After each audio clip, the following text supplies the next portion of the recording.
In late 2026, a set of electric thrusters on BepiColombo went dark for the final time. For years, their faint blue exhaust had been making almost imperceptible changes to the spacecraft's motion around the sun. Then the engines stopped, and the mission entered its arrival sequence.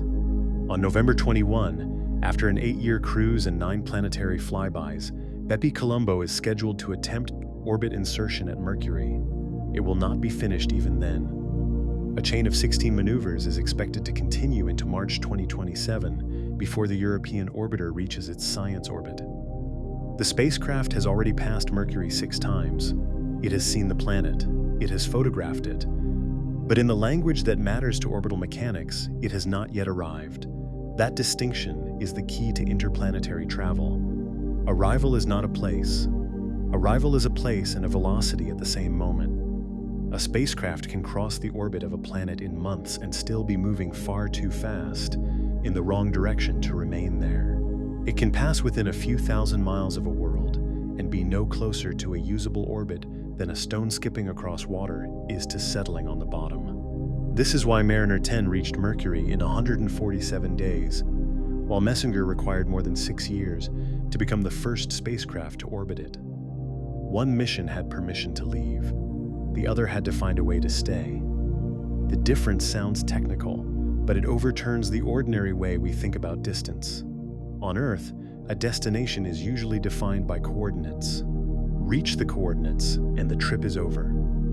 A city does not arrive at the intersection at a different speed every morning. A harbor does not move sideways while a ship approaches. Roads do not curve because the ground beneath them is falling around a star.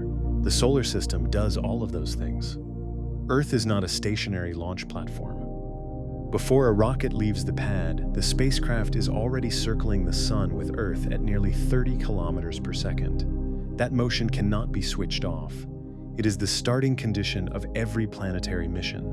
A launch vehicle does not point toward another planet and erase Earth's velocity. It changes an existing solar orbit into a different one. This is why the first meaningful question is not, how far away is the target?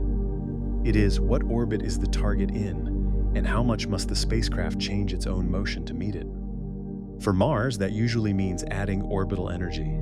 A spacecraft accelerates in the direction Earth is moving, raising the far side of its solar orbit until the new ellipse intersects the orbit of Mars. For Venus or Mercury, the burn points the other way. The spacecraft must reduce its orbital energy so that it falls inward. In both cases, the vehicle spends most of the trip not driving through space, but coasting in continuous free fall along a path determined by gravity. NASA's basic trajectory guidance describes the familiar low-energy version as a Hohmann transfer, an elliptical solar orbit connecting the orbit of departure with the orbit of the destination. The diagram is simple. The mission is not. The target planet must reach the intersection at the same time as the spacecraft. Miss that timing and the vehicle does not arrive late. It arrives at an empty piece of orbit. Mars launch opportunities for low-energy transfers recur only about every 25 or 26 months because Earth and Mars must begin in a particular geometric arrangement. The launch date is therefore not an administrative preference. It is part of the trajectory itself. Even that still leaves the harder half of the problem. What happens at the far end? A vehicle approaching Mars on an interplanetary arc has one velocity around the Sun. Mars has another. To enter orbit, the spacecraft must remove enough relative speed for Martian gravity to hold it. To land, it must remove more. An atmosphere can help, but only within narrow limits. A flyby can ignore most of this. It can arrive fast, gather data, and disappear downrange. An orbiter must carry the means to transform a brief encounter into a long relationship. At Mercury, the price of that transformation becomes extreme. Falling toward the sun does not make a spacecraft conveniently slow. It makes the spacecraft faster. Mercury is racing around the sun at roughly 48 kilometers per second, and its gravity is too weak to capture a high-speed visitor without substantial help. The spacecraft must shed a large amount of orbital energy before the final encounter, but carrying enough chemical propellant to do that directly would make the mission impractical. So BepiColombo used time as part of its propulsion system. It passed Earth once, Venus twice, and Mercury 6 times. Each encounter changed the direction and energy of its orbit around the Sun. Its electric thrusters added a continuous low force over long intervals, gradually reshaping the path in ways a short chemical burn could not accomplish efficiently. The route covered far more distance than a straight line to Mercury, yet it demanded less propellant than a direct attempt to brake at the end. ESA notes that by some mission energy estimates, reaching and remaining at Mercury can be more demanding than sending a spacecraft to Pluto. Mercury is nearby on a classroom poster. Dynamically, it is one of the deepest destinations available. This is the first rule of the real solar system. Proximity does not measure accessibility. The second rule is more severe. Speed is useful only until the mission needs to stop. New Horizons reached Pluto in about 9.5 years because it was built for a flyby. It arrived with no requirement to enter orbit, no large braking system, and no expectation of turning around. Its speed was an advantage all the way through the encounter. A hypothetical Pluto orbiter would face a radically different journey. It would either need enormous braking capability, a much slower approach, or some other mechanism for surrendering energy near a world with little gravity and no thick atmosphere. The travel time would no longer be described by the famous New Horizons crossing. The same distinction reshapes every planet. A fast pass at Jupiter may take little more than a year on an energetic trajectory. A Jupiter orbiter can require 5 or 6 years because it must approach in a condition that permits capture. A mission to Venus can cross interplanetary space in a few months, then face a destructive atmosphere, severe heating, and the separate problem of surviving after arrival. A Mars lander may spend most of its cruise in quiet free fall, then lose nearly all of its remaining kinetic energy in minutes. There is no single travel time to a planet because travel hides several different missions. Fly past, enter orbit, land, return. Each verb demands a different final velocity, a different mass, a different trajectory, and a different tolerance for risk.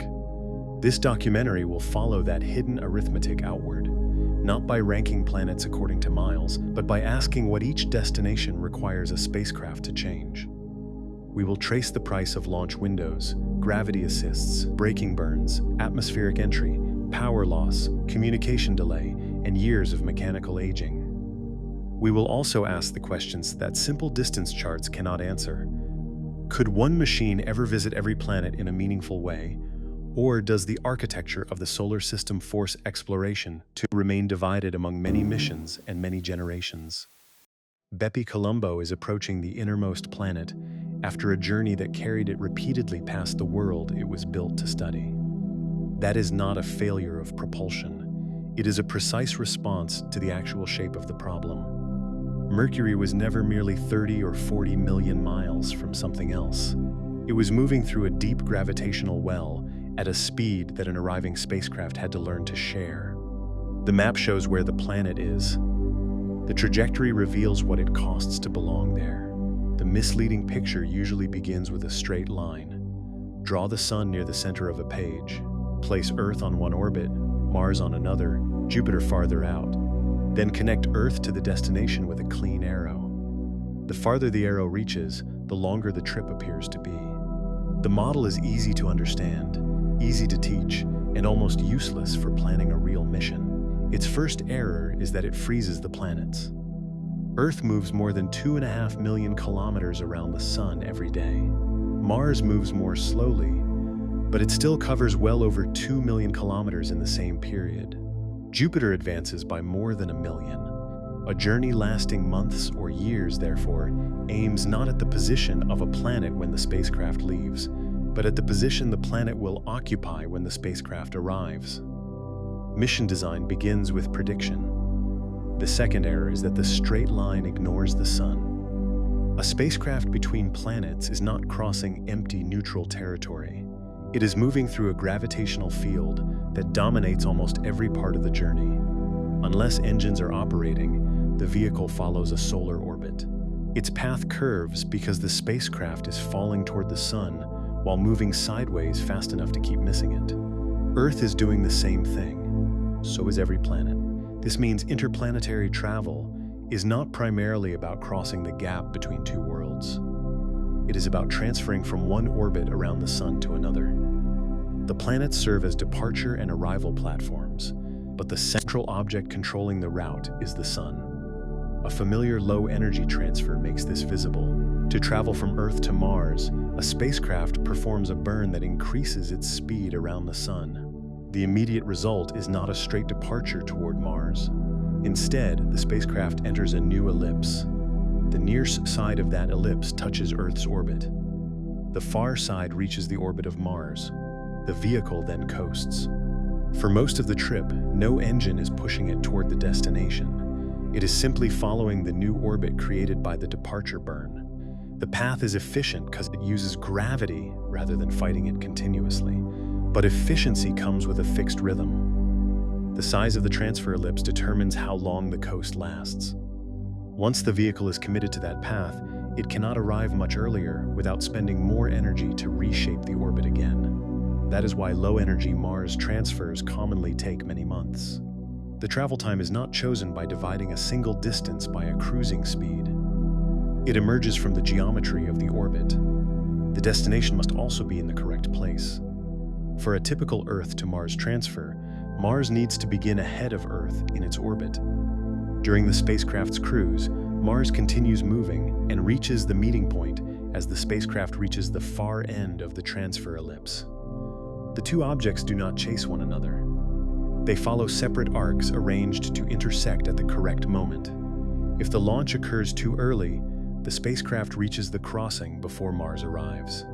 If it occurs too late, Mars has already passed. In either case, a vehicle can travel hundreds of millions of kilometers and miss by a distance larger than the separation between Earth and the Moon. The opportunity to launch is therefore defined by alignment.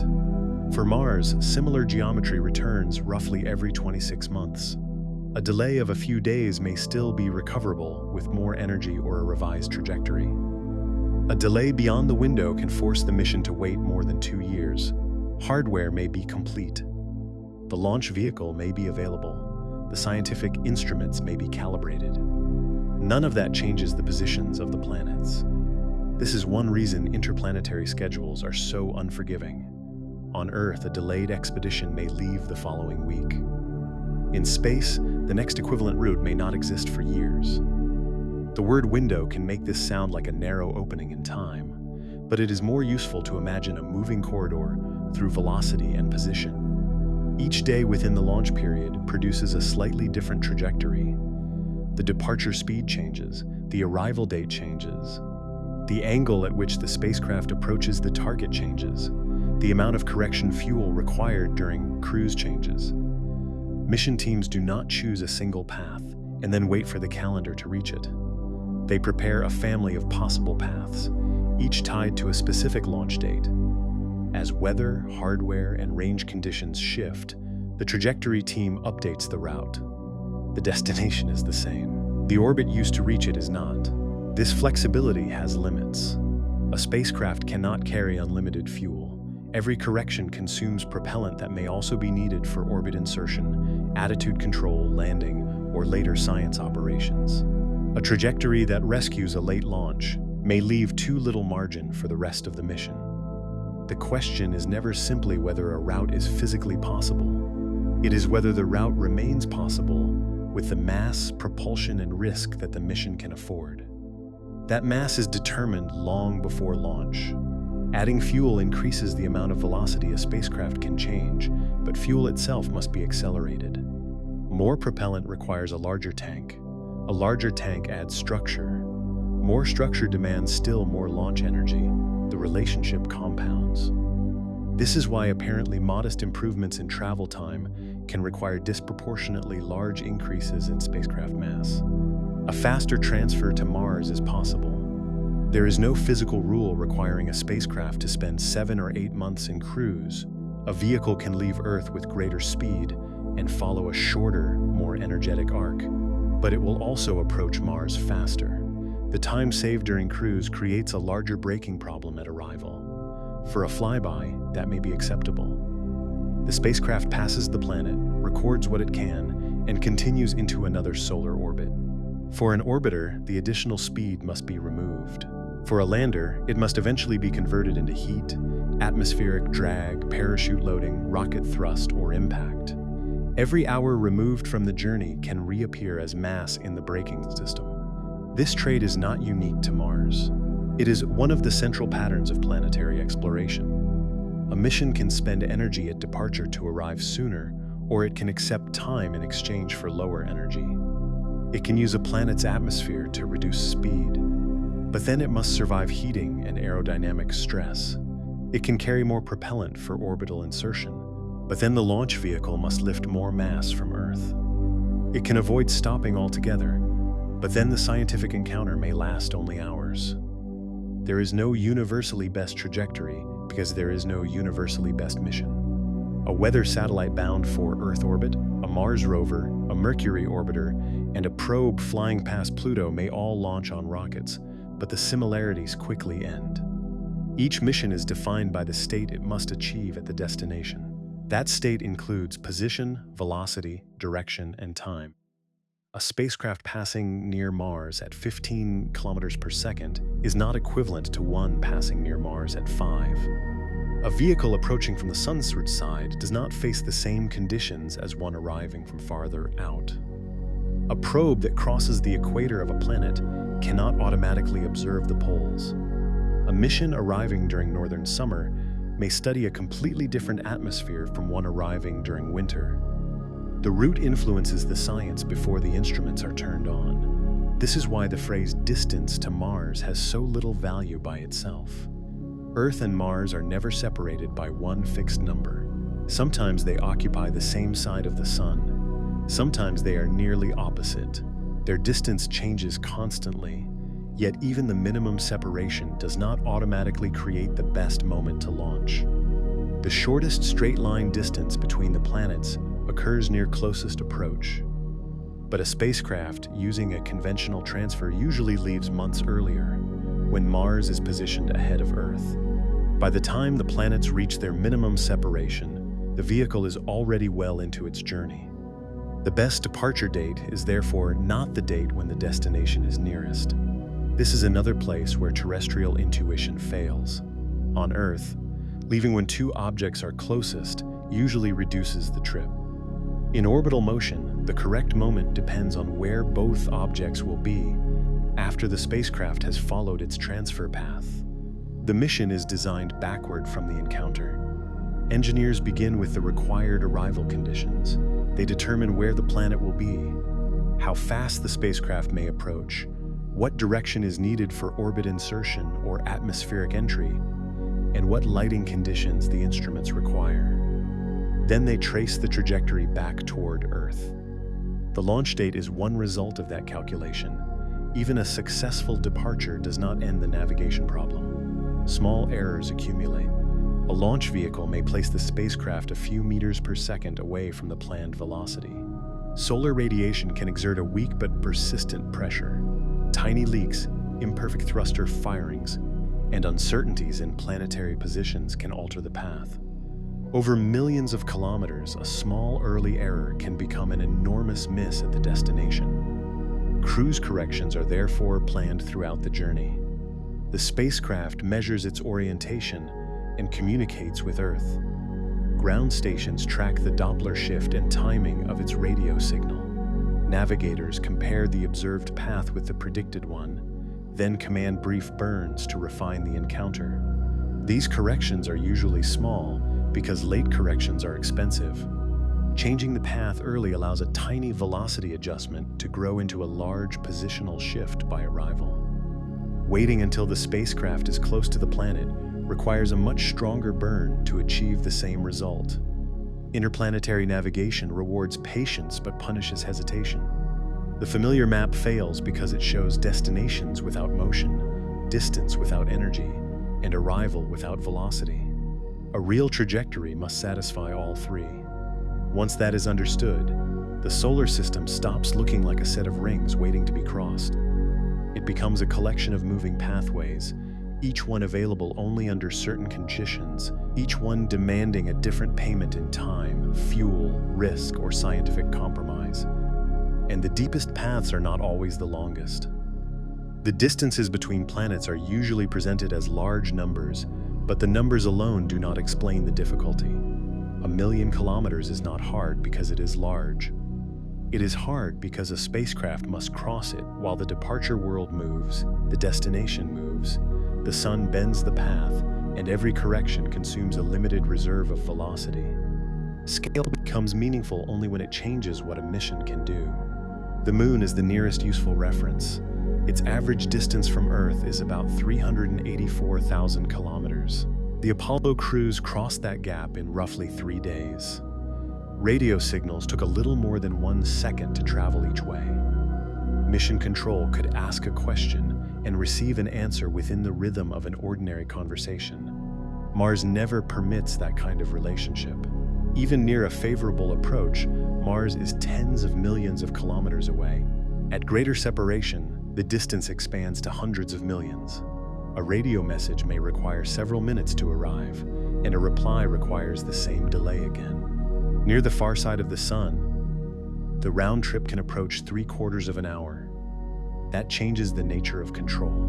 A rover on Mars cannot be driven like a remote vehicle in a parking lot. By the time an operator sees a hazard, sends a steering command, and receives confirmation, the situation may already be old. The machine must detect obstacles, protect itself, and carry out sequences without continuous guidance. The distance is not merely a weight. It is a boundary between direct control and delegated judgment. At Jupiter, the boundary moves farther. Light takes roughly half an hour or more to cross the gap one way, depending on where Earth and Jupiter are in their orbits. At Saturn, the delay can exceed an hour. At Uranus, it becomes several hours. At Neptune, a command and response may consume most of a working day. The spacecraft does not experience this as loneliness. It experiences it as design. Fault protection must be written before launch. Timers must know when to shut down a malfunctioning instrument. Computers must decide whether a sensor reading is dangerous or merely unexpected. The farther the mission travels, the less useful immediate human reaction becomes. Engineers remain essential, but they operate through predictions, stored command sequences, and delayed evidence. Distance converts a spacecraft from a machine being controlled into a machine being trusted. The physical scale also changes the strength of every signal sent home. A radio transmission spreads as it travels. Its power is distributed across an expanding area. Double the distance, and the same transmitter illuminates roughly 4 times the area. The fraction intercepted by an antenna on Earth becomes smaller, moved 10 times farther away, and the received intensity falls by about a factor of 100 before additional losses are considered. The transmitter does not need to fail for the connection to weaken. Geometry is enough.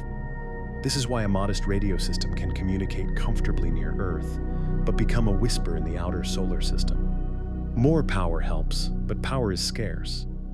A larger spacecraft antenna helps, but it adds mass and mechanical complexity. Larger receiving dishes on Earth help, but they are expensive and cannot listen to every mission at once.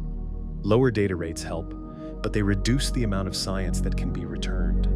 Every improvement creates another demand. A high-resolution camera may collect more information than the communication system can send.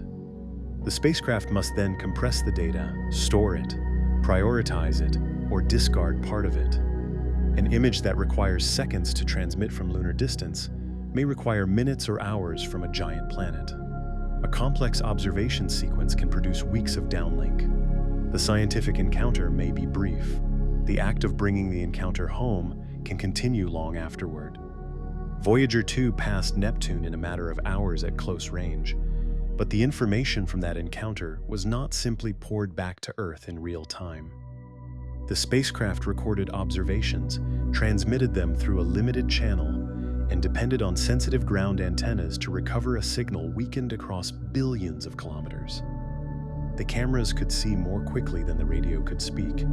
That imbalance becomes more severe as instruments improve. Modern detectors can generate enormous volumes of data, but a mission to Uranus or Neptune cannot assume a broadband connection. The spacecraft may carry better electronics than Voyager. stronger coating, improved compression, and a more capable transmitter, yet the distance remains. The laws governing signal spread do not become obsolete. The same scale weakens sunlight.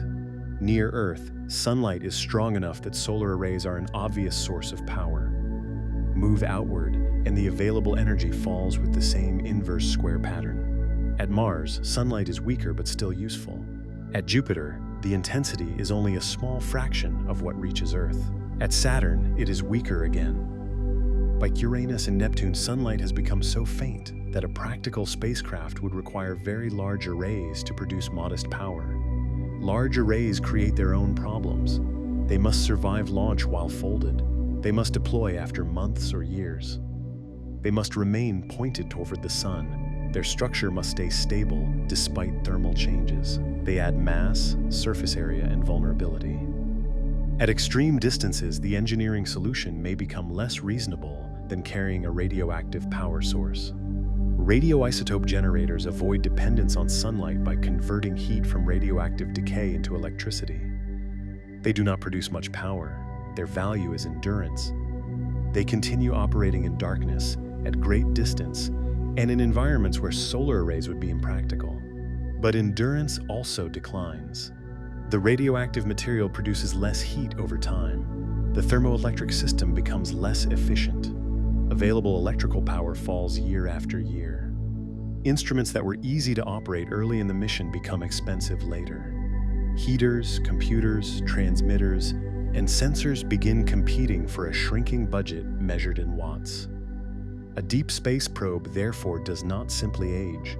Its possible future narrows. Mission controllers may turn off one instrument to preserve another. A heater may be disabled, so the transmitter can remain active.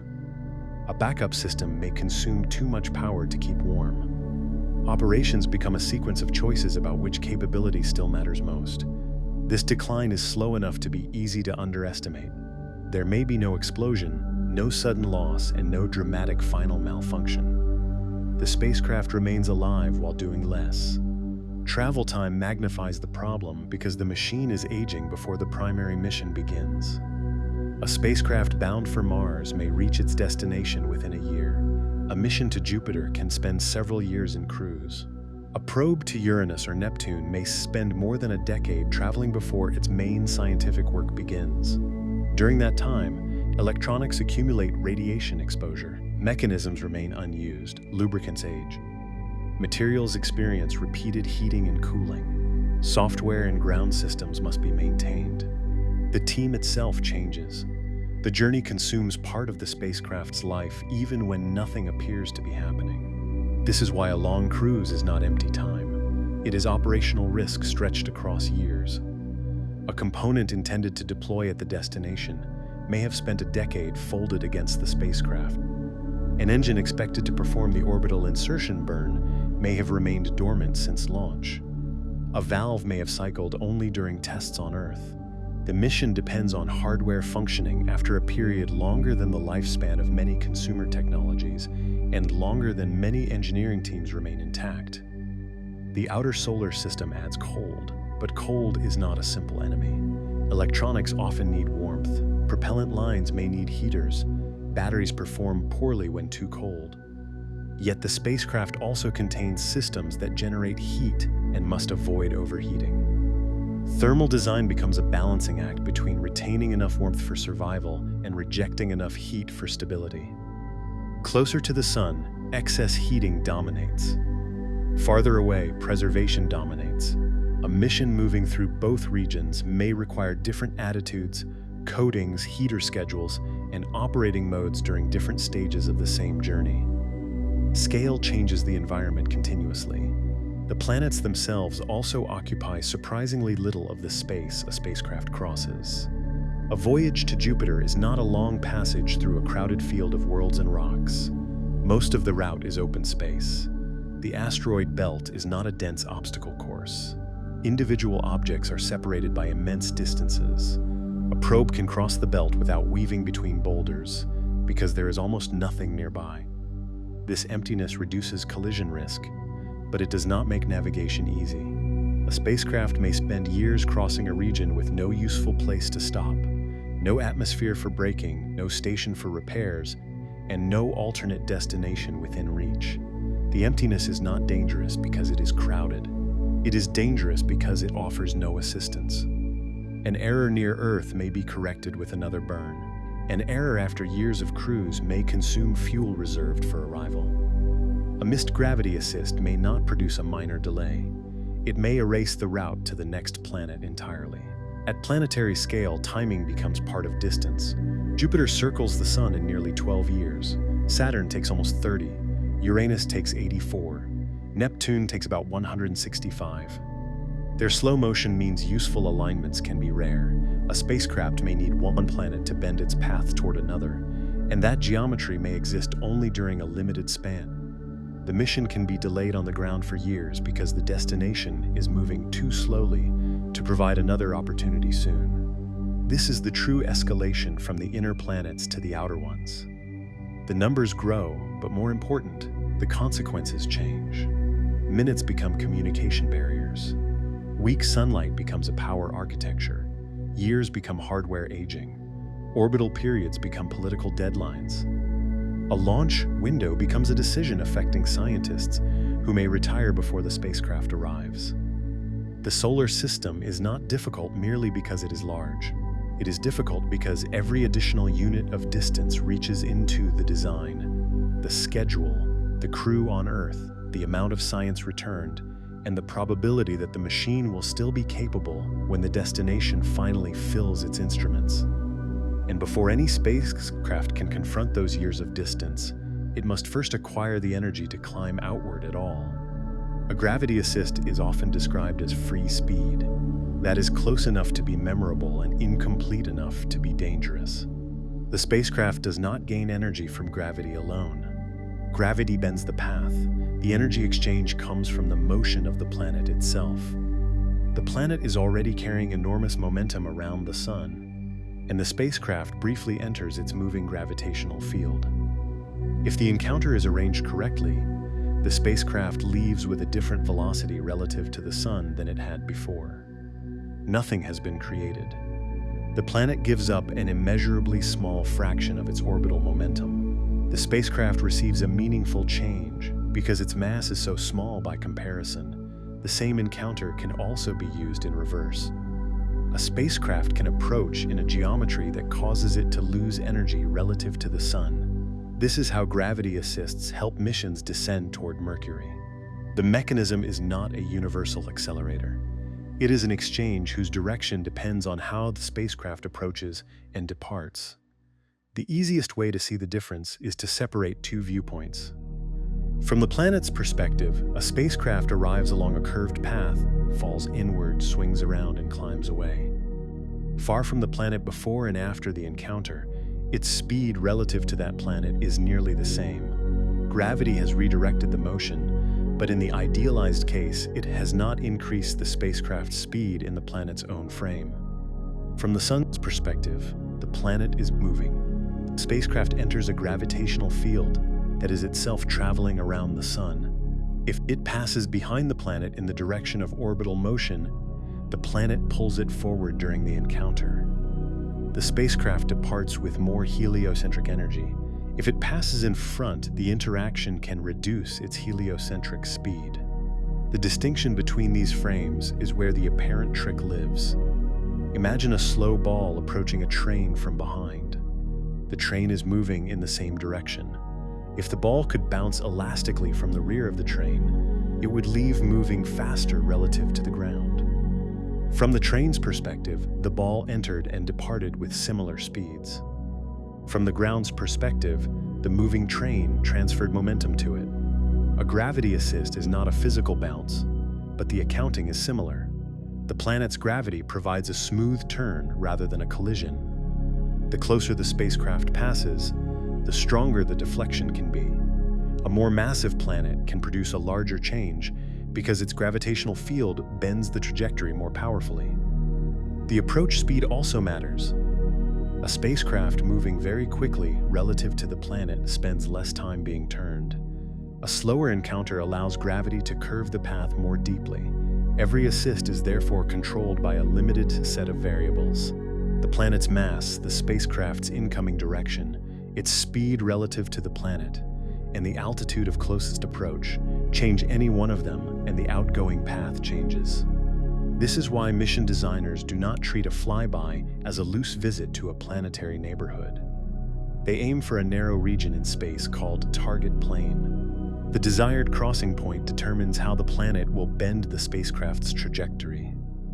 A small navigation error, days or weeks before arrival, can shift the closest approach enough to alter the next leg of the mission by millions of kilometers. The planet is not simply a destination. It is a moving engine that must be entered at the correct angle. Jupiter is the most powerful such engine available to missions in the outer solar system. It is massive, fast enough in its solar orbit to exchange substantial momentum, and positioned where it can redirect spacecraft towards Saturn, Uranus, Neptune, or beyond. A close Jovian flyby can change both speed and direction by amounts that would otherwise require far more propellant than a spacecraft could carry. But Jupiter's strength comes with danger. Its radiation environment is severe.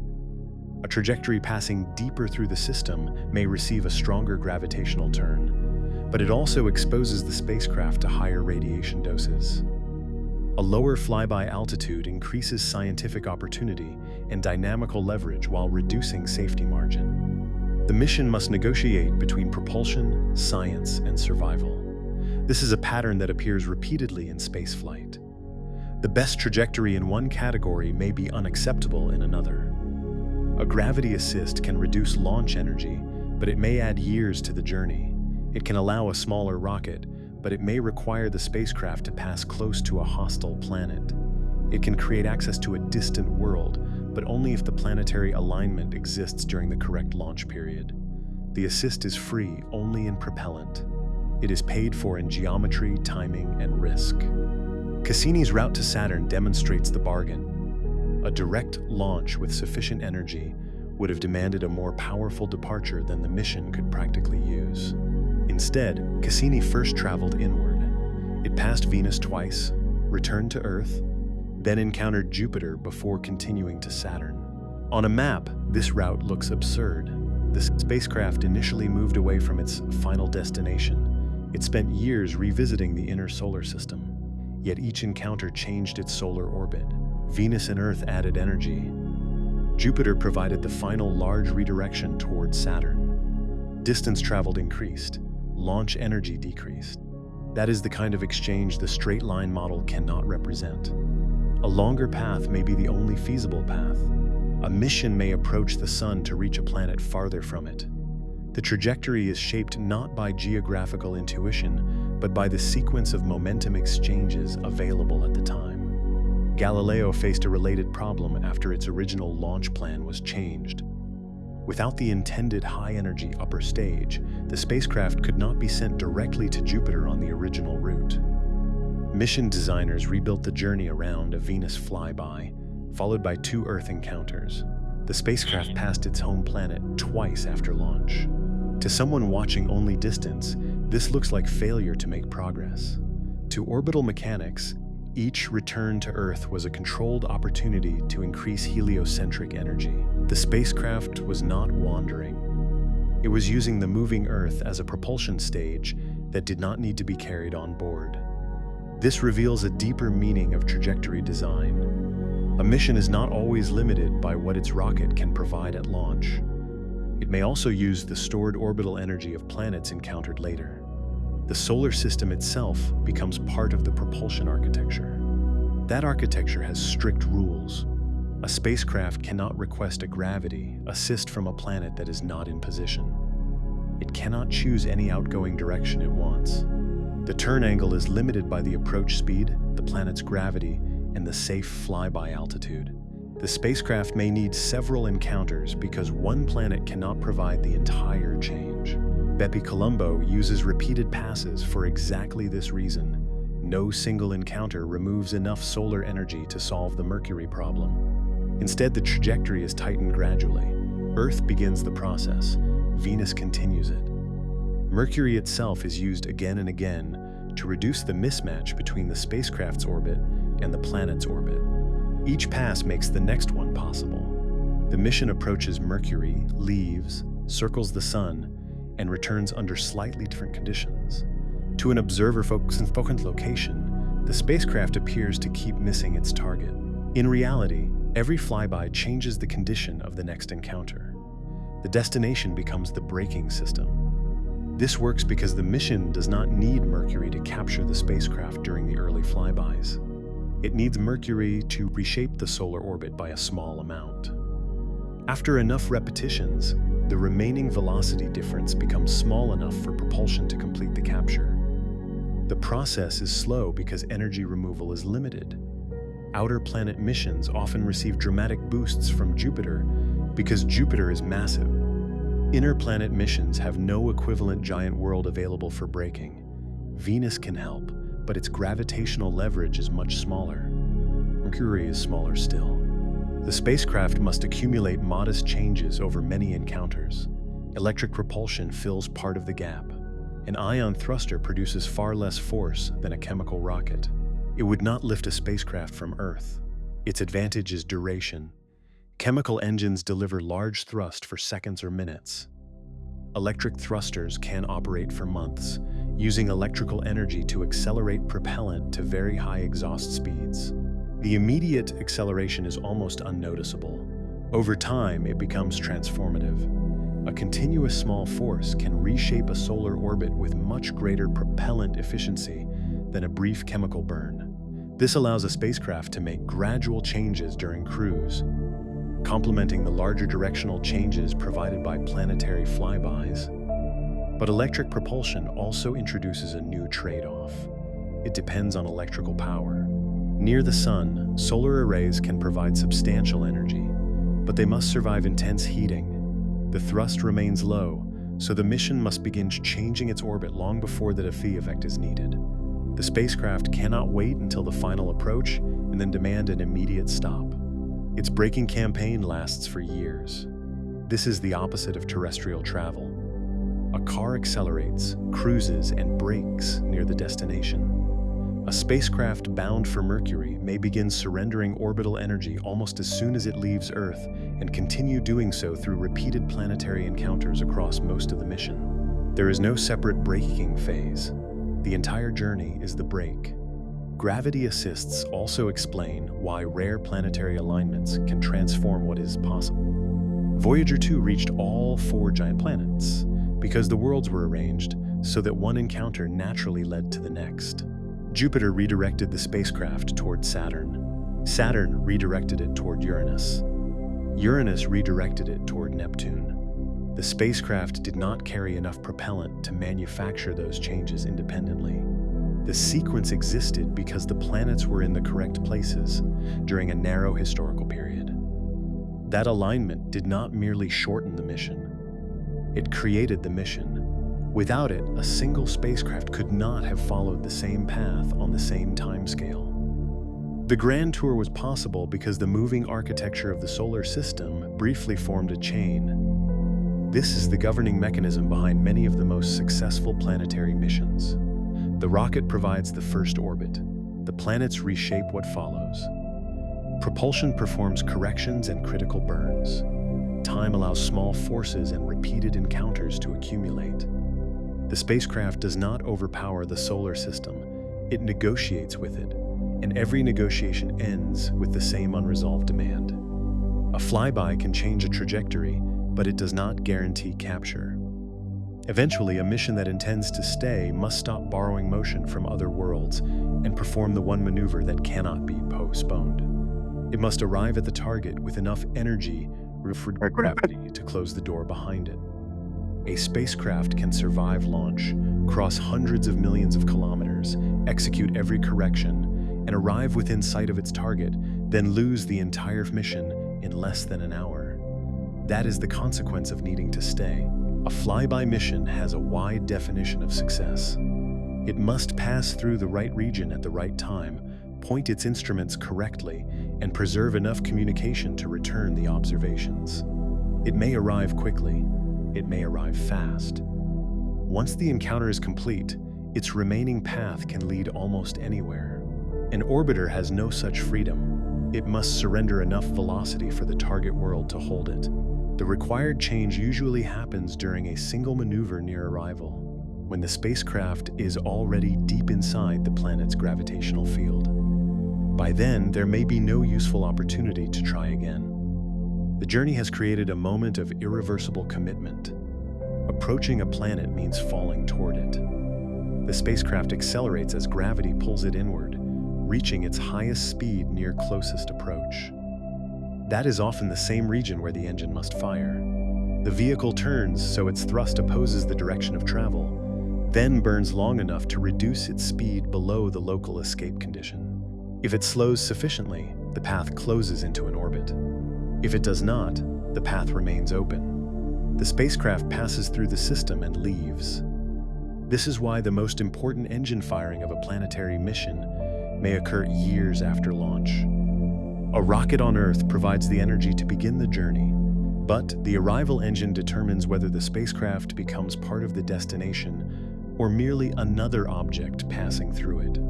The maneuver is called orbit insertion, but the phrase conceals its severity. The engine may have spent years dormant. Propellant may have been stored through repeated heating and cooling. Valves, regulators, ignition systems, and guidance sensors must operate after a cruise longer than many machines are designed to remain in service. The spacecraft must know its orientation precisely. It must begin the burn at the correct second and continue for the planned duration. Too little thrust and capture may fail. Too much, and the spacecraft may enter an orbit that is dangerously low or otherwise unusable. A small error in direction can waste propellant while leaving too much forward speed. A fault in attitude control can expose sensitive components to radiation, debris, or excessive heat. A computer reset at the wrong moment can turn years of navigation into a brief, silent flyby. There is rarely a second engine available with equal capability. Redundancy helps, but duplicating every large propulsion component adds mass that must be launched, accelerated, and carried for the entire mission. Even when backup systems exist, the geometry may not leave enough time to activate them. At Jupiter, the challenge becomes extreme because Jupiter is both the reason a spacecraft accelerates and the object it is trying to orbit. The planet's gravity is enormous. A vehicle descending into the Jovian system gains tremendous speed. That speed is scientifically useful for a flyby and operationally dangerous for an orbiter. The deeper the approach, the stronger the acceleration and the more demanding the capture. The spacecraft must also pass through a radiation environment capable of degrading electronics and instruments. A trajectory that provides a strong gravitational encounter may increase exposure. A higher, safer arrival may require a different burn and produce a less useful initial orbit. Capture is therefore not merely an engine problem. It is a compromise involving fuel, radiation, navigation, science geometry, and the future life of the spacecraft. Galileo became the first spacecraft to orbit Jupiter in December 1995. By then, it had been traveling for more than 6 years. Its route had taken it past Venus and Earth because its launch system could not provide the originally planned direct trajectory. Years before arrival, Galileo had already suffered a failure that threatened the mission. Its high-gain antenna did not fully deploy. The large dish intended to return science at a useful rate remained partly closed, leaving the spacecraft dependent on a much weaker low-gain antenna. The failure did not prevent Galileo from reaching Jupiter. It threatened to make arrival almost meaningless.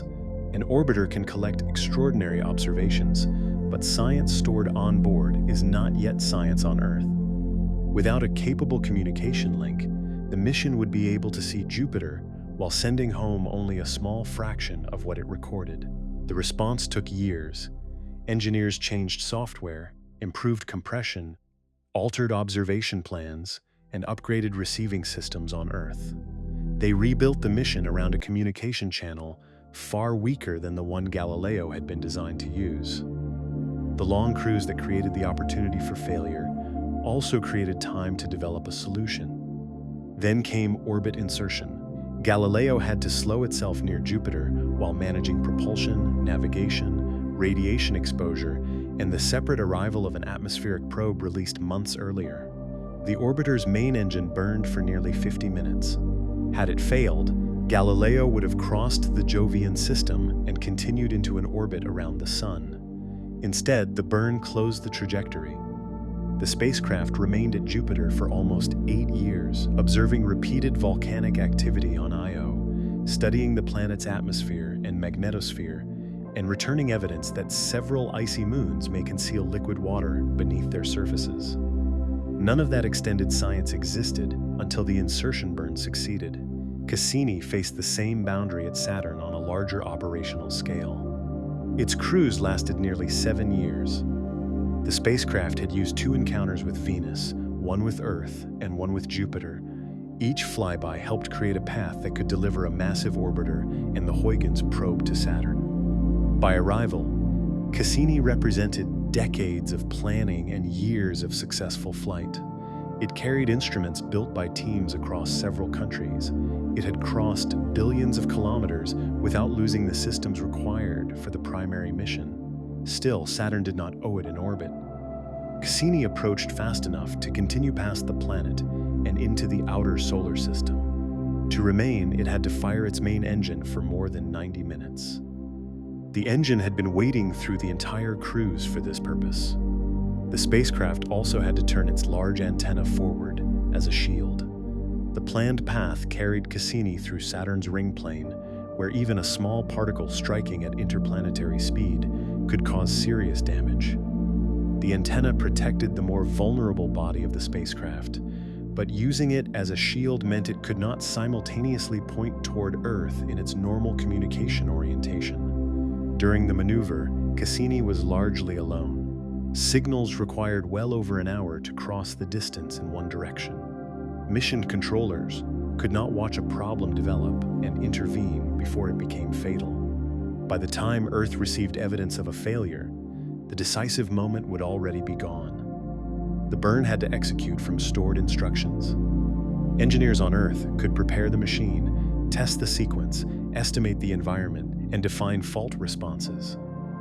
They could not accompany the spacecraft through the maneuver in real time. This is one of the quiet transformations created by distance. A mission team remains responsible for the outcome, while becoming physically incapable of immediate control. The spacecraft must carry not only instruments and propellant, but a compact version of human judgment encoded into software.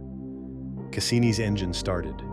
It continued firing while the spacecraft passed through the ring plane. The vehicle lost enough speed for Saturn's gravity to capture it. When the signal confirming success finally reached Earth, the event itself had already become history.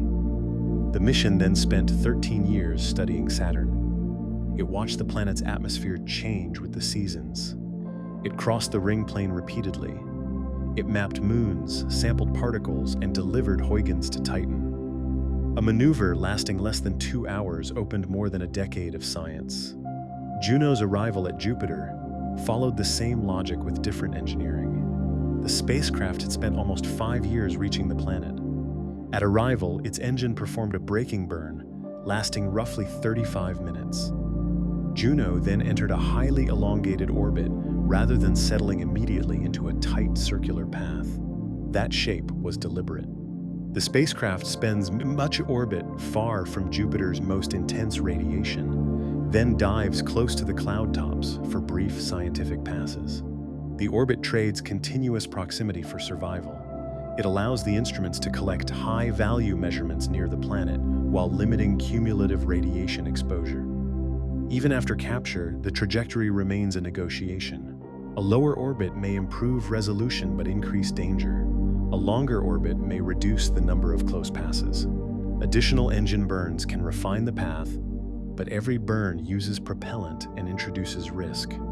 The orbit chosen at arrival determines how the mission will spend the rest of its life. This is why reaching a planet and operating there cannot be separated. The arrival velocity influences the required engine. The engine mass influences the launch vehicle. The launch vehicle influences the route. The route influences the cruise duration. The cruise duration influences aging and reliability. The planned science influences the orbit, and the orbit influences how much braking is required at the end. The mission is a linked system. Changing the desired result at the destination reaches backward through the entire design. A fast journey is attractive until the spacecraft must erase the additional speed. A large fuel reserve is attractive until its mass forces a larger rocket. A powerful engine is attractive until the vehicle must carry it unused for years. A low arrival altitude is attractive until radiation, debris, or navigation uncertainty makes it unacceptable. Every solution moves the difficulty somewhere else.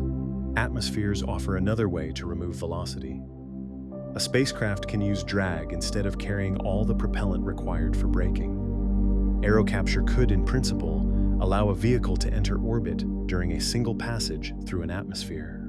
Aerobraking can reduce an already captured orbit through repeated shallow passes. But atmosphere is not free braking. The spacecraft must survive heating, pressure turbulence, and uncertainty in atmospheric density.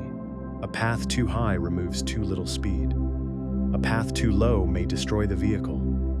Giant planets offer no solid surface for recovery if the approach is wrong, and their atmospheres become denser, hotter, and more pressurized with depth. The energy must go somewhere. Engines send it into exhaust. Atmospheres convert it into heat and motion. Gravity assists transfer part of it to a planet. None of these methods eliminates the physical requirement. They only determine who pays. For every mission that intends to remain, the cost of arrival has been carried from Earth from the beginning. It may be carried as propellant, heat shielding, software, extra years, repeated flybys, or reduced scientific ambition, but it is always carried. The spacecraft that crosses the greatest distance is not necessarily the one facing the hardest final moment. The hardest moment belongs to the machine that must transform motion and resonance and must do it correctly the first time. Place one spacecraft near Earth and give it a seemingly clear assignment: visit every planet. The request sounds difficult but coherent. There are 7 destinations beyond Earth. Arrange them in order, choose a powerful rocket, and begin. The problem appears before the spacecraft moves. Mercury and Neptune demand opposite changes in solar energy. A vehicle falling toward Mercury must reduce the energy it inherited from Earth. A vehicle heading toward Neptune must increase that energy and climb into a much larger orbit. One path contracts toward the Sun, the other expands away from it. A single spacecraft can reverse direction in principle. It can descend into the inner solar system, use propulsion and flybys to return outward, then begin the long climb toward the giant planets. Physics does not prohibit the sequence. Mass makes it nearly useless. Every reversal requires velocity change. Every velocity change requires propellant, an atmosphere, a planetary encounter, or a long period of low-thrust propulsion. The spacecraft must carry systems for all of them from the beginning. Fuel needed 20 years later must survive every earlier maneuver. Engines required at Neptune must be accelerated through the Mercury phase. Heat shielding for the inner solar system becomes dead mass far from the Sun. Large solar arrays useful near Earth become increasingly ineffective in the outer system, while radioisotope power needed near Neptune adds mass during every earlier leg. The mission begins accumulating equipment for environments it will not encounter for decades. Mercury demands protection from intense solar heating and careful management of reflected infrared energy from the planet's surface. Venus offers a dense atmosphere that can provide braking, but entering it requires thermal protection and precise control. Mars has a thin atmosphere that can help with landing while remaining too weak to do the entire job. Jupiter adds severe radiation. Saturn brings a large moon system and ring plane hazards. Uranus and Neptune require power, communication, and thermal systems built for dim sunlight and journeys measured in generations of hardware. There is no single spacecraft optimized for all of these conditions. A design that survives everywhere is likely to be heavier, more complex, and less capable at each individual destination than a machine built for one environment. Redundancy multiplies. More mechanisms create more failure points. More structure requires more propellant. More propellant requires still more structure. The universal spacecraft becomes trapped by its own versatility. The sequence of encounters creates another conflict. A useful gravity assist does not merely send the vehicle toward the next planet. It determines the direction, speed, and timing of that departure. The spacecraft may leave one world on a trajectory that reaches the next, but not at the date, angle, or speed needed for a meaningful encounter. Connecting two planets is difficult. Connecting 7 while preserving useful observation conditions is a different class of problem. Each destination moves on its own schedule. The inner planets lap Earth quickly. The giant planets move slowly. A trajectory that reaches Venus during a favorable window may return to Earth when Jupiter is poorly positioned. A route through Jupiter may point towards Saturn, but miss the geometry needed for Uranus. A few days of launch delay at the beginning can become months or years of error near the end. The mission cannot pause between planets and wait. A spacecraft in solar orbit always continues moving. Waiting means following another orbit around the Sun, perhaps for years, until the required geometry returns. That delay consumes power, propellant for maintenance, and hardware life. It may also change the arrival season at the next world or eliminate the next gravity assist entirely. A tour of every planet is therefore not a list of destinations. It is one continuous equation in which every encounter constrains all the encounters that follow. The rare alignment used by Voyager 2 worked because the mission accepted a narrow definition of visiting. It flew past the 4 giant planets. It did not enter orbit around any of them. It did not attempt the inner planets. Each encounter was shaped partly by the need to reach the next world, which meant some scientifically desirable paths were unavailable. The trajectory had priority over prolonged study. That is the hidden price of a grand tour. The spacecraft may reach more places by spending less time at each one. A flyby can gather important measurements. It can map large regions, sample magnetic fields, photograph moons, and reveal phenomena no telescope could resolve from Earth. But the encounter is compressed. A world rotates beneath the cameras only a limited number of times. Weather is observed during one season. Moons may be seen under poor lighting or from only one hemisphere. Instruments cannot return months later to investigate something unexpected. The mission leaves just as the questions become sharper. Now change the requirement. Instead of passing every planet, ask the spacecraft to orbit each one. The problem collapses almost immediately. Entering orbit consumes energy. Leaving orbit consumes more. A spacecraft that captures at Venus must later escape Venus. It must then reshape its orbit around the Sun to reach the next destination. At every planet, the vehicle pays twice, once to remain and once to depart. Gravity assists can reduce some of this cost, but orbital capture removes the freedom that makes assists powerful. A flyby uses the planet's motion while continuing onward. An orbiter surrenders that onward path. To resume the tour, it must manufacture a new departure with onboard propulsion or wait for a moon or atmospheric technique to provide part of the change. The fuel requirement grows beyond the direct sum of the maneuvers because every kilogram reserved for later departures must be carried through earlier captures. The rocket equation compounds the burden. Suppose a mission needs a large burn at Neptune after visiting 6 other planets. The propellant for that burn must survive launch from Earth, the inner planet phase, repeated heating cycles, years near the giant planets, and perhaps several decades of storage. The tanks, valves, and insulation supporting it must be accelerated during every previous burn. Additional propellant is required partly to move the propellant that will be used later. This is why staging works so well in launch vehicles. Empty tanks and engines are discarded after they have served their purpose. A single interplanetary spacecraft cannot casually discard its propulsion system after each planet, unless the mission is designed as a chain of separate vehicles. Once separate stages are introduced, the idea has changed. It is no longer one spacecraft visiting every planet. It is a fleet assembled into one program.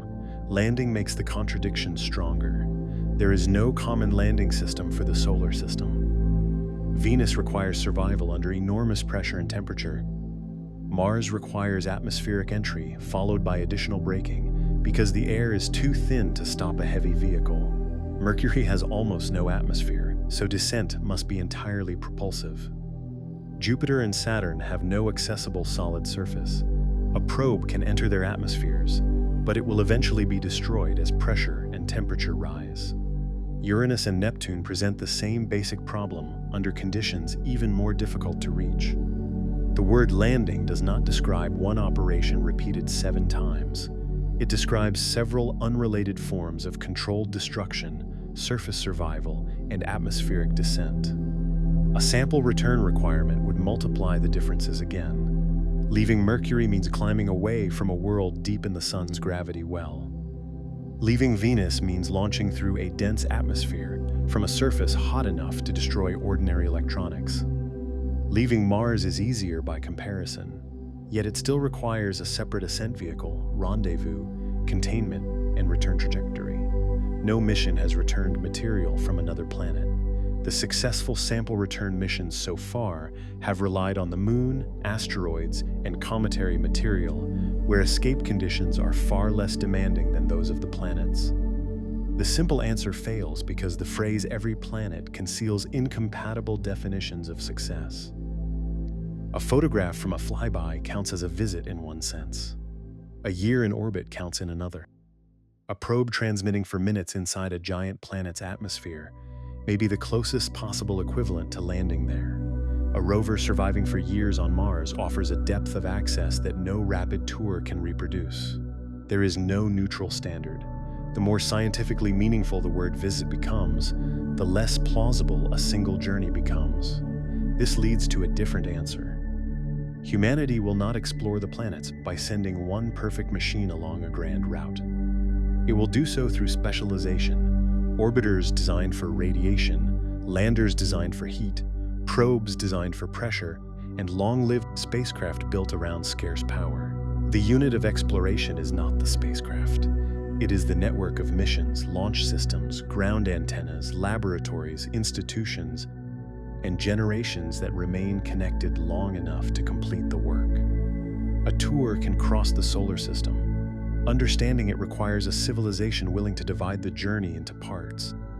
A deep space mission rarely dies because one component suddenly decides to stop working. More often, the spacecraft loses margin. A power source weakens. Heaters run longer. Instruments are operated less often.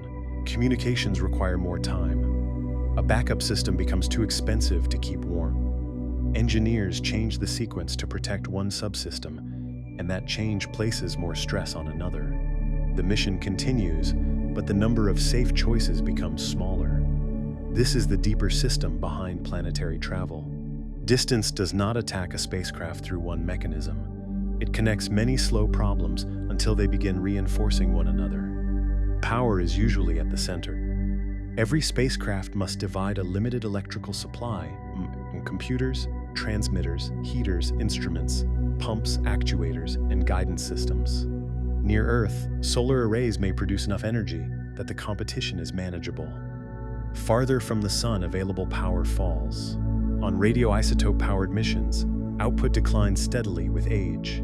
The spacecraft must perform more carefully. At the same time, it becomes less capable. A transmitter may need greater operating time to return the same amount of information because the signal is weaker and the usable data rate is lower. Longer transmissions consume more electricity. They also generate heat in some components while other parts of the vehicle are becoming too cold. Instruments may need to remain off while communications are active. Batteries must absorb brief peaks in demand, but batteries also age. The power problem becomes a scheduling problem. Suppose an instrument requires a heater before it can operate. The spacecraft must spend energy warming it, then spend more energy collecting data, then spend still more transmitting the result. If the observation produces a large volume of information, the downlink may occupy hours or days during which other activities are restricted. A scientifically valuable measurement can therefore cost far more than the electricity used by the sensor itself. It can consume thermal margin, communication time, storage capacity, attitude control effort, and operational attention on Earth. This is why instruments on aging probes are not always turned off because they have failed. They may still function perfectly. The mission may simply no longer have enough power to operate them without threatening systems that keep the entire spacecraft alive. The sequence of shutdowns becomes a form of triage. Voyager has spent decades crossing this boundary. Its generators have produced less electricity each year. Engineers have responded by disabling heaters, reducing redundancy, and shutting down scientific instruments one at a time. The spacecraft survives because the team keeps redefining what survival means. At launch, survival meant reaching the giant planets with a complete scientific payload. Later, it meant operating selected instruments in interstellar space. Eventually, it may mean preserving only communication and the basic systems required to point an antenna toward Earth. The machine remains the same object, but its mission becomes narrower with age. Thermal control creates another loop. A spacecraft in the outer solar system cannot simply be insulated as heavily as possible. Some components require heat retention. Others generate heat and must release it. A radioisotope generator continuously produces thermal energy whether or not the spacecraft needs it. Electronics create additional heat when active.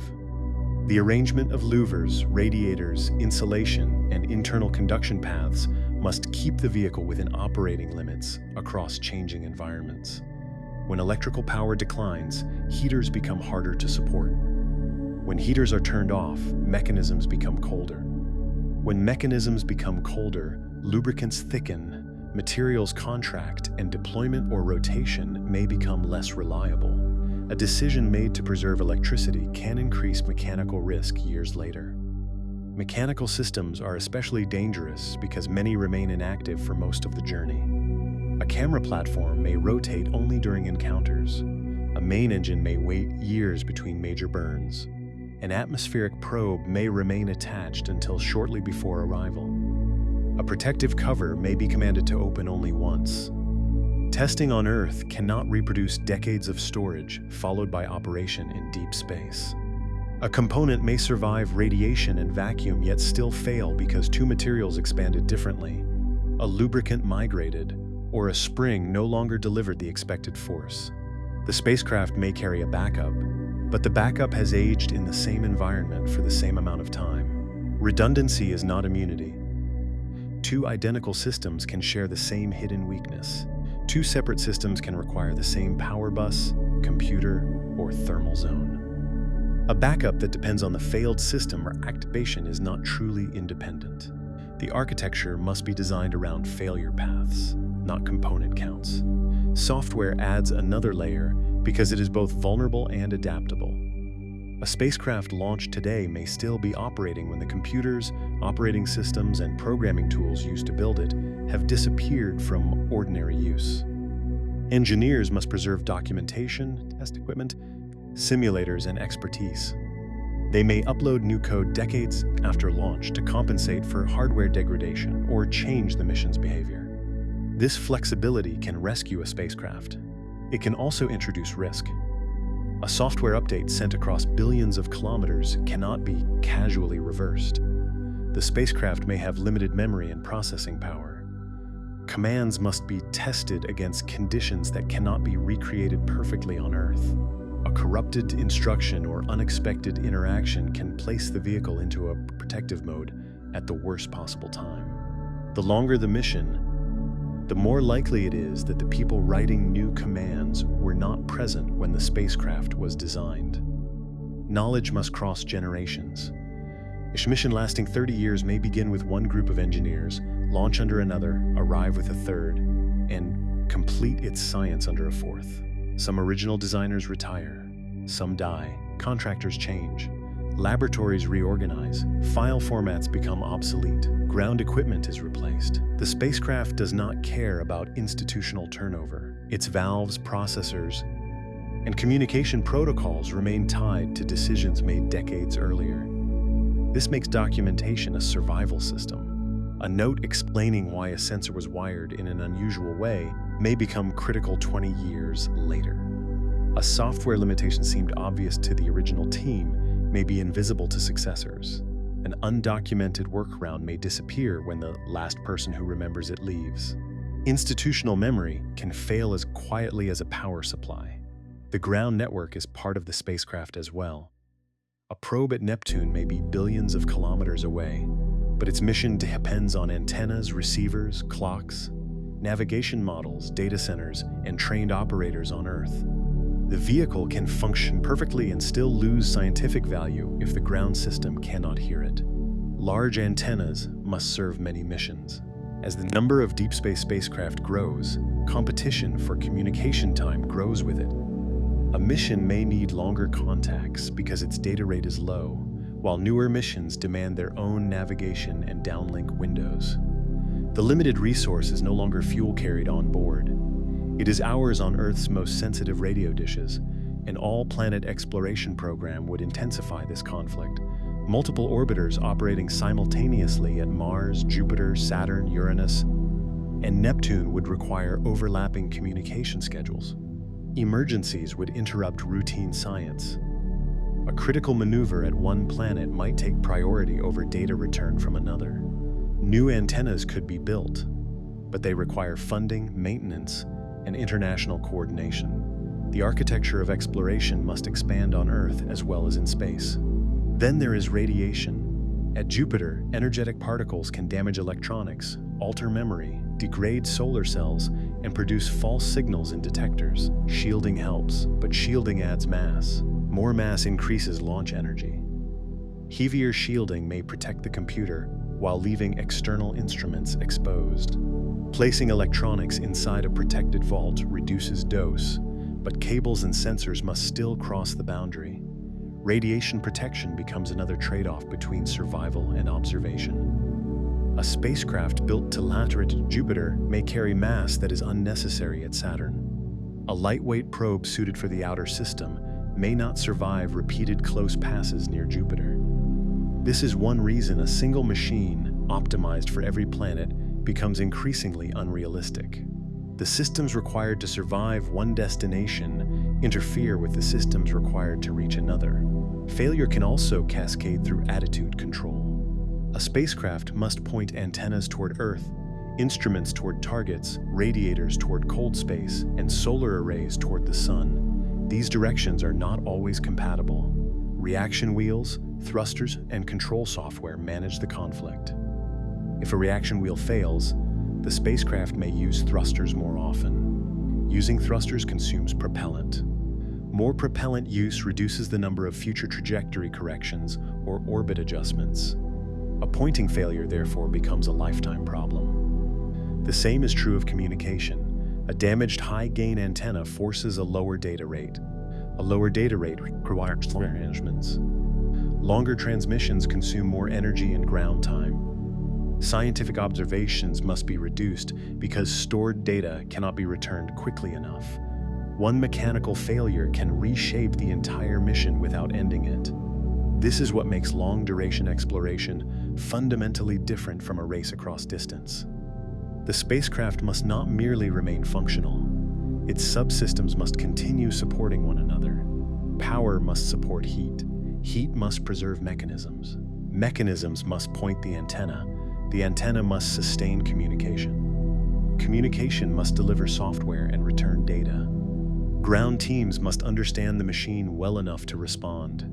Institutions must remain committed long enough to keep those teams in place. Break enough connections, and individual components may still work while the mission as a whole becomes incapable. The final limit is not always the failure of hardware. It is the loss of coordinated function. A probe can still transmit, but no longer point its instruments. It can still collect data, but no longer send enough of it home. It can still fly, but no longer afford a necessary correction. It can still answer commands, yet possess too little power to perform the science it was built to do. This is how spacecraft age between planets. Not as machines waiting passively for arrival, but as linked systems spending their future 1 watt, 1 maneuver, 1 decision, and 1 surviving line of knowledge at a time. A spacecraft does not know where it is, in the way a person standing on Earth knows where they are. There is no road beneath it, no visible border, fixed landmark nearby. Most of the time, the spacecraft is moving through darkness, with the sun appearing as a distant direction, the target planet still too small to resolve, and Earth reduced to the source of a radio signal. Its location must be inferred. That inference begins with time. A ground station sends a precisely timed radio signal toward the spacecraft. The spacecraft receives it, modifies or retransmits it, and sends it back. By measuring how long the signal takes to complete the journey, navigators estimate the distance along the line between Earth and the spacecraft. The measurement is extraordinarily precise, but it does not provide a complete position by itself. Knowing that an object is a certain distance away is like knowing the radius of a sphere while not knowing where on that sphere the object sits. Additional information is required to determine direction and motion. The Doppler shift of the radio signal provides part of that information. If the spacecraft is moving away from Earth, the received frequency shifts slightly downward. If it is moving toward Earth, the frequency shifts upward. The effect is small, but stable transmitters and sensitive ground equipment can detect tiny changes. From those changes, navigators estimate the spacecraft's velocity along the line of sight. Distance and radial velocity are then combined with repeated observations over time. Earth rotates.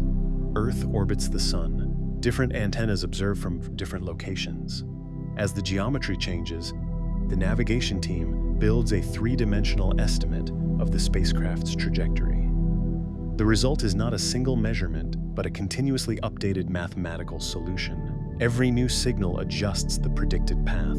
This process depends on accurate models of forces that are both large and small. The Sun dominates the spacecraft's motion. Planets and moons perturb the path. Solar radiation exerts a weak pressure. Thruster firings produce intentional changes. Heat radiated unevenly from the spacecraft can create tiny forces. Even the release of gas from a component may influence the trajectory over long periods. Most of these effects are negligible during a short interval. Across years, negligible forces accumulate. Navigation, therefore, becomes a comparison between prediction and observation. A computer model projects where the spacecraft should be. Radio tracking shows where it appears to be. The difference between the two becomes evidence that the model, the spacecraft, or the assumptions require adjustment. This is one of the most important ways planetary missions produce knowledge before they reach a planet. The path itself can reveal forces. Small deviations have been used to refine estimates of planetary masses, locate moons, study gravitational fields, and test how spacecraft respond to radiation and thermal effects. Navigation is not merely the support system for science. Under the right conditions, it becomes science. Close to a destination, optical navigation adds another layer. A spacecraft camera records the target planet against a background of stars. The apparent position of the planet is compared with its predicted position. As the spacecraft approaches, moons, rings, and surface features become usable references. The images may look simple, a bright disk, a few points of light, a dark field. To a navigation team, they are measurements of angle.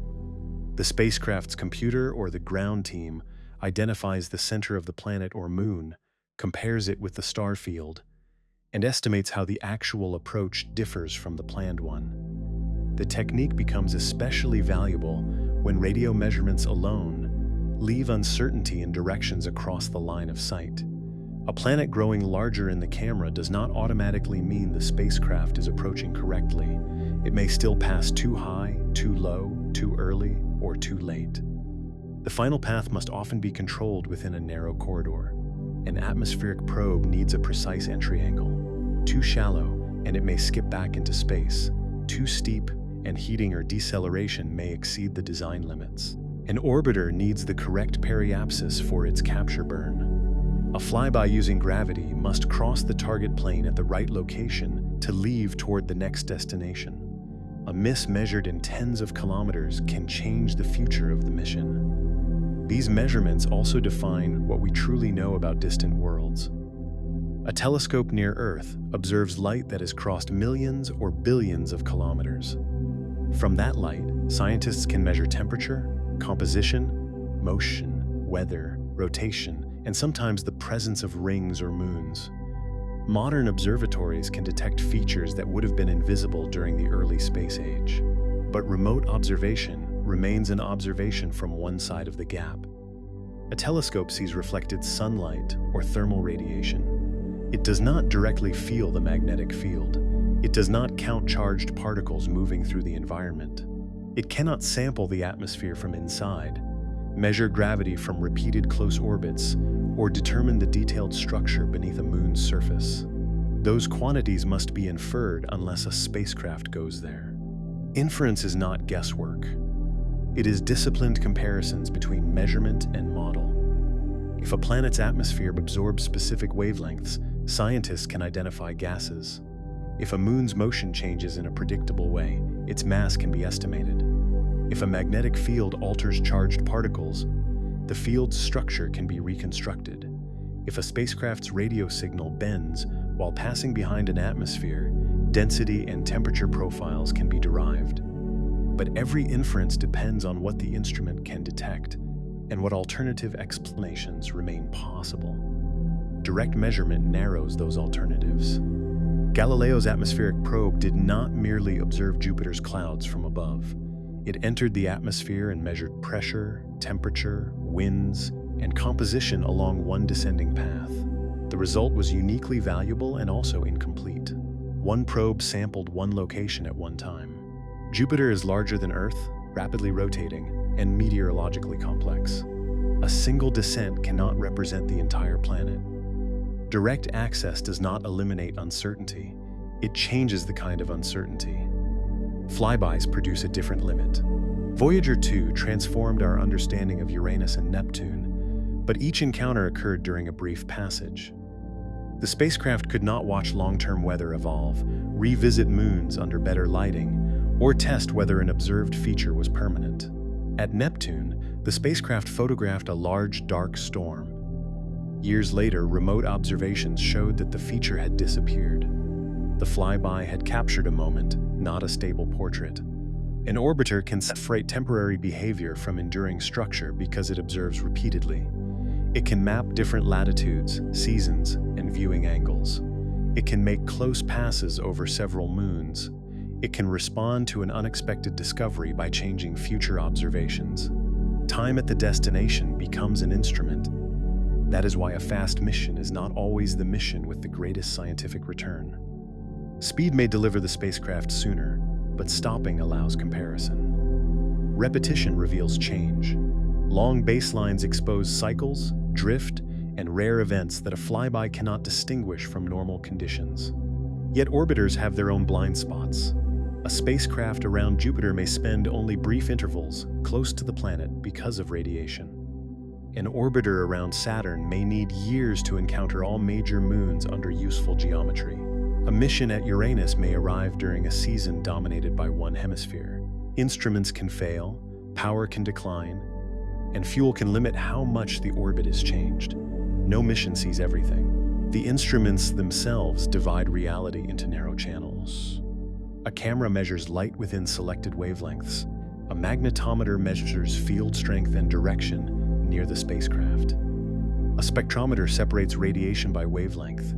A particle detector counts specific ranges of energy and charge. Radar probes surfaces or, under favorable conditions, shallow subsurface structures. Each instrument produces a partial description. The full planetary system emerges only when those descriptions are combined. An image may reveal fractures on an icy moon. Spectroscopy may suggest water ice or salts. Gravity measurements may indicate internal layering. Magnetic data may be consistent with a conductive liquid beneath the crust. Thermal observations may show unusual heat flow.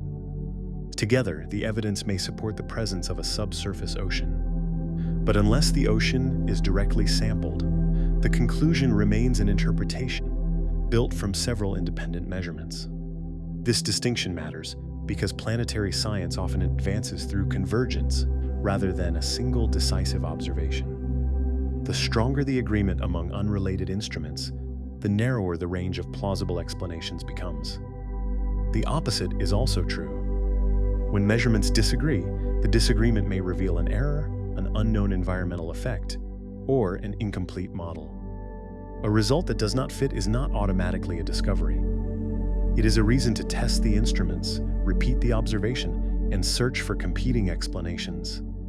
Long missions are especially valuable because they allow that process to occur while the spacecraft is still present. A flyby may detect an anomaly and leave before anyone understands its importance. An orbiter can be retasked.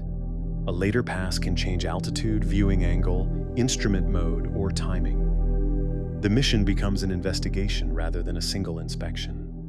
This is the scientific reason arrival conditions matter so much. The spacecraft is not traveling merely to obtain a closer photograph. It is traveling to enter a region where different kinds of evidence become possible.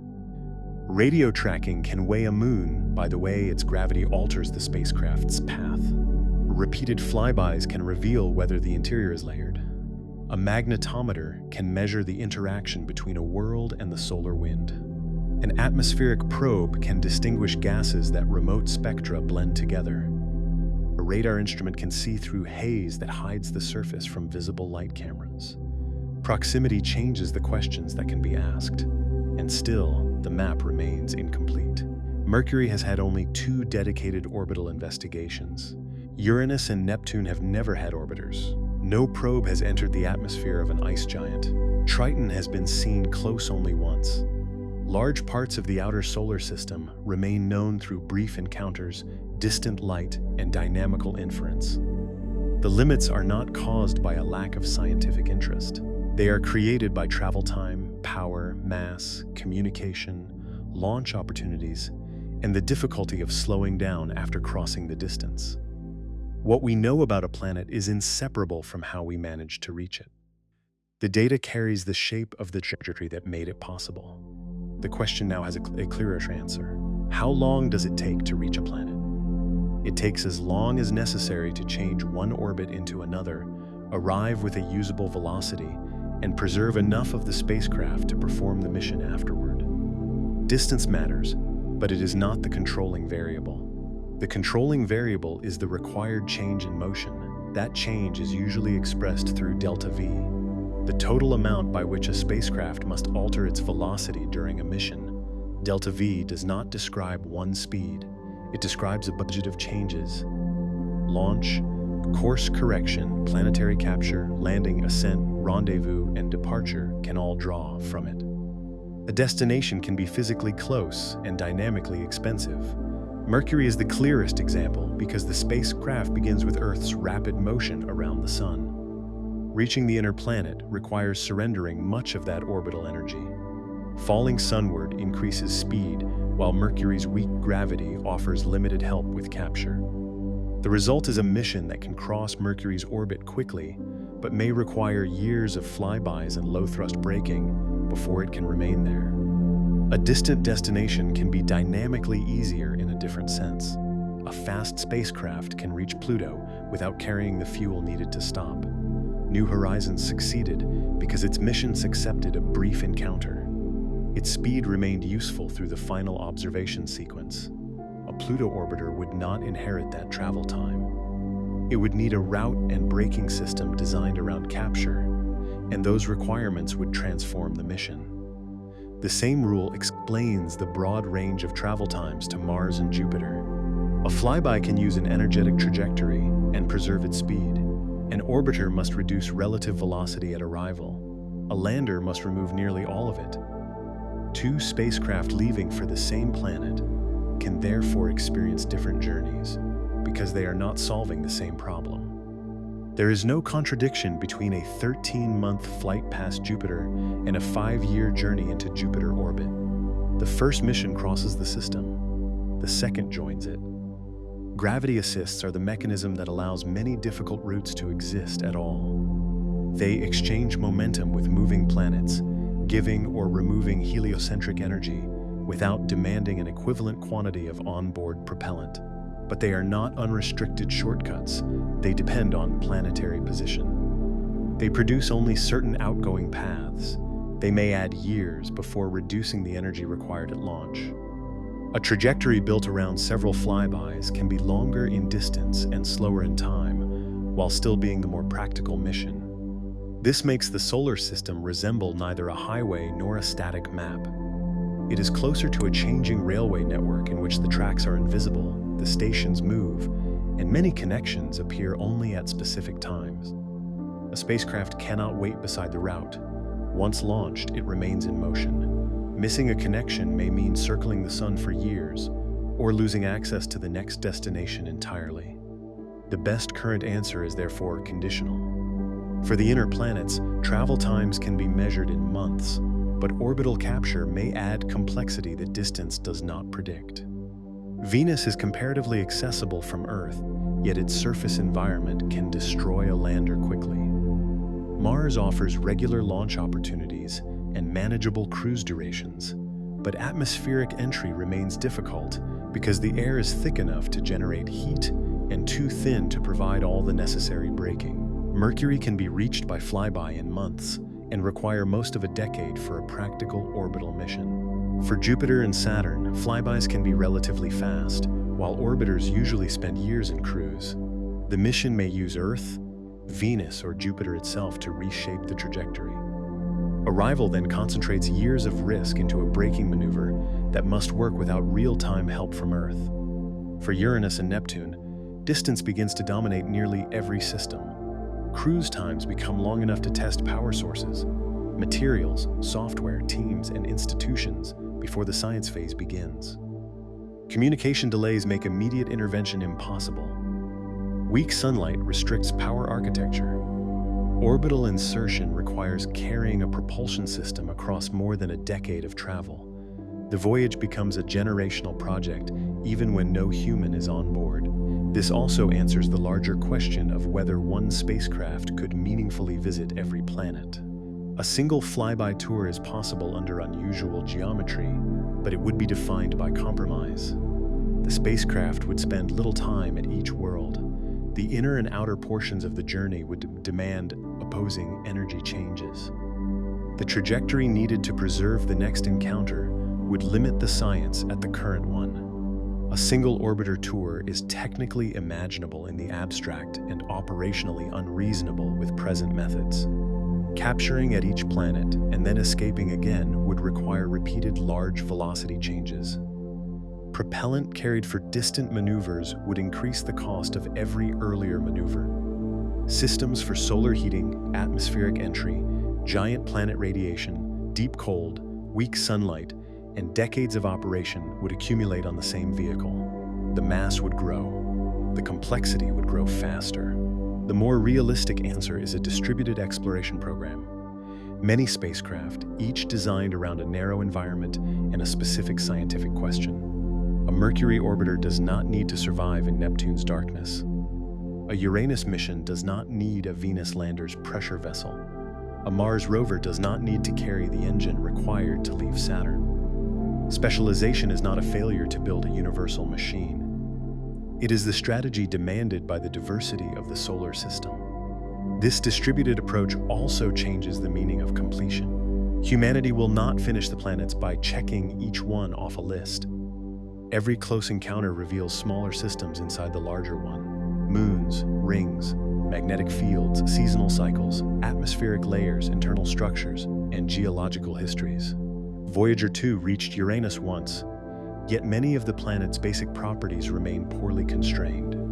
It reached Neptune once, yet the atmosphere and interior still support competing models. A world can be visited and remain largely unexplored. The map becomes more detailed without becoming finished. The uncertainty differs from planet to planet. At Mercury, orbital missions have mapped the surface and measured the magnetic environment, but questions remain about the interior, volatile deposits, and the planet's formation. At Venus, radar and atmospheric measurements reveal a world transformed by greenhouse heating, while the history of its water, volcanism, and present geological activity remains under investigation. At Mars, thousands of observations have narrowed the history of water and climate, yet the planet still resists simple conclusions about habitability and the preservation of possible biosignatures. At the giant planets, internal structure must be inferred from gravity, magnetic fields, atmospheric motion, and models that do not always agree. At Uranus and Neptune, even basic comparison is limited by the absence of long-term orbital measurements.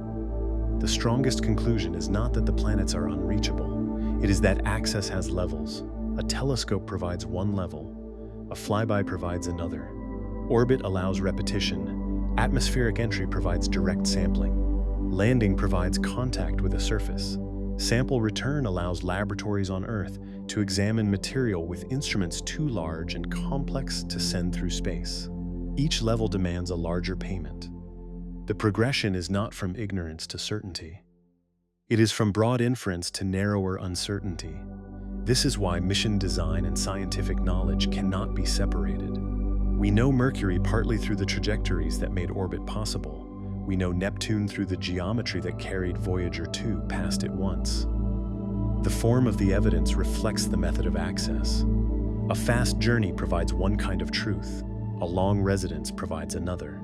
And the final limit is not only physical.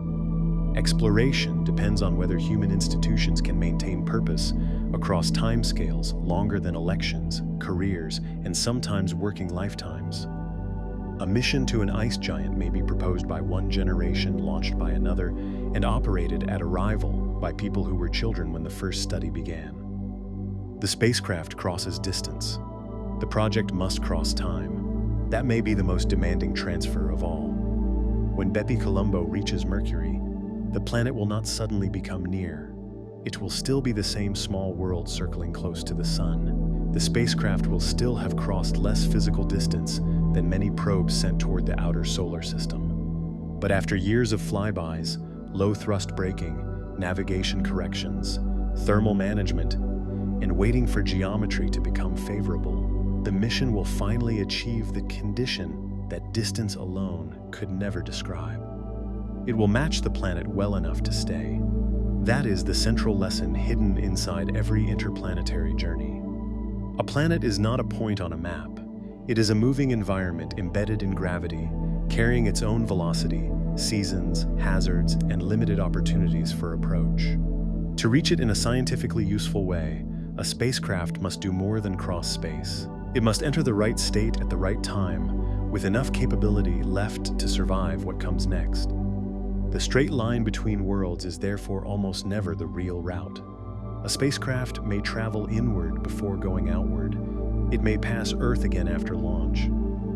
It may encounter its destination several times without entering orbit. It may spend years moving through what appears to be empty space, because each quiet month is purchasing a smaller arrival velocity or waiting for the next gravitational exchange. The route can look inefficient while being the only efficient option available. This is why Mercury can demand more patience than Mars, why Jupiter can be passed quickly but orbited slowly, and why a spacecraft can reach Pluto in less than a decade, while a practical orbital mission would require an entirely different architecture. The destination has not changed. The verb has. Fly past, orbit, enter, land, return. Each verb carries its own energy budget and its own form of risk. A flyby turns speed into scientific opportunity. An orbiter must erase enough of that speed to remain. A lander must convert almost all of its motion into heat, drag, thrust, or impact. A return mission must preserve the ability to reverse the entire process. The more complete the visit, the greater the payment. That payment is not always made in fuel. It may be made in time. Gravity-assists trade propellant for alignment and patience. Electric propulsion trades force for duration. Atmospheric braking trades mass for heat and uncertainty. Redundancy trades efficiency for survival. A larger antenna trades structure for communication. More shielding trades launch performance for radiation tolerance. Nothing solves the mission without changing something else. This is why spacecraft design is not a search for the strongest engine or the fastest route. It is a search for a balanced system whose compromises remain acceptable from launch through the final observation. The spacecraft must survive its own solution. A mission designed to arrive quickly may be unable to stop. A mission carrying enough propellant to stop may become too heavy to launch. A mission protected against every hazard may become too complex to operate reliably. A mission simplified for survival may return too little science to justify the journey. Every design closes some doors in order to keep one open. The outer solar system makes these choices more visible because distance stretches them across years. Power sources weaken before arrival. Communication slows. Mechanical systems wait in the cold. Teams change. Institutions must preserve knowledge longer than many careers last. The spacecraft becomes an object moving through time as much as through space. A mission to Uranus or Neptune may begin as a scientific proposal, become a funded program under different leadership, launch under another generation, and reach its destination when many of the original designers are no longer present. The machine carries their decisions forward in hardware and code. Its survival depends on people who inherit a system they did not build. That makes planetary exploration a relay. One group defines the question, another designs the instrument, another launches the spacecraft, another navigates the cruise, another receives the first close measurements decades later. The journey is continuous, even when the human participants are not. This may be the most important reason the solar system remains unfinished. The planets are not hidden in the ordinary sense. We can see them, we can measure their light, we can track their motion with extraordinary precision. But seeing a world from afar and understanding it from nearby are different levels of access. A flyby reveals a moment. An orbiter reveals change. A probe inside an atmosphere reveals conditions that light alone cannot provide. A lander reveals texture, chemistry, pressure, and temperature at one location. A sample returned to Earth reveals structures too small and complex for most spacecraft instruments to examine. Each level sharpens the picture while revealing more questions behind it. Mercury became more complex after Messinger mapped it. Mars became less simple after rovers found evidence of changing environments. Jupiter's moons became more important after Galileo suggested oceans beneath ice. Uranus and Neptune became more mysterious after Voyager 2 showed how little their calm appearance revealed. Exploration does not reduce the solar system to a completed diagram. It replaces blank regions with more detailed uncertainties. That is why no single grand tour can finish the work. A spacecraft racing past every planet could produce an extraordinary sequence of encounters, but it would still be moving too quickly to watch seasons, follow storms, revisit moons, or investigate unexpected results. A universal orbiter would carry incompatible systems and an impossible accumulation of propulsion demands. The solar system resists being compressed into one journey. It requires many machines. Some will burn in atmospheres. Some will circle one planet for years. Some will cross a system once and never return. Some will remain alive long after their original mission ends, transmitting with less power than a household appliance, across distances that turn radio into a faint statistical signal. Together, they form the real map. Not the familiar sequence of planets arranged in a line, but a map of trajectories, launch windows, communication links, gravitational exchanges, failed mechanisms, recovered missions, and measurements taken from places where no human has ever stood. The distances on that map are not measured only in kilometers. They are measured in delta V, watts, signal delay, radiation dose, stored propellant, and years of institutional memory. This is why asking how long it reached a planet never produces one honest number. The answer depends on what must still be possible when the spacecraft gets there. Near the Sun, BepiColombo is completing a journey that seems to violate the ordinary meaning of travel. It has crossed Mercury's path repeatedly.